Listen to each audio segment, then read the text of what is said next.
উদ্দেশ্য হারানো আত্মবিশ্বাস ফিরিয়ে আনা। অ্যাসিড আক্রান্ত মহিলাদের চিকিৎসার উদ্যোগ।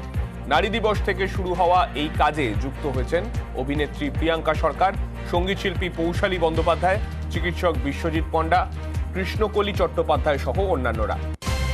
আজকের প্রেস কনফারেন্স যেটা ডাকা হয়েছে সেটা হচ্ছে হোয়াইট জোনের তরফ থেকে। White zone dental clinic is the most premium dental clinic of South Kolkata. We have 3 branches. One is in Toliganj, Mukundapur, and third is in the Lake. This is the most modern dental clinic. But আজকে যে বিষয়টা আমাদের women's day উপলক্ষে যেটা হয়েছে সেটা হচ্ছে যে আমরা অ্যাসিড অ্যাটাক ভিকটিমসদের তো তাদের ট্রিটমেন্ট করা, একটা সাস্টেনেবল জায়গায় ট্রিটমেন্ট করার আমরা প্রচেষ্টা করেছি, যাতে আমরা কন্টিনিউড সেবা দিতে পারি ওনাদের। ওনাদের দাঁতের ট্রিটমেন্ট যা দরকার হয় সেগুলো তো করাই হয়েছে, তা বাদেও যেটা হয় সেটা হচ্ছে যে সাইকোলজিক্যালি ওনার হয়, সেগুলো আমরা দেখলাম যে সাইকোলজিক্যালি অনেকটা ডিপ্রেসড বা আদার থিংস। সেই জন্য আমরা হাসি এবং দাঁতগুলোকে সামনের দাঁত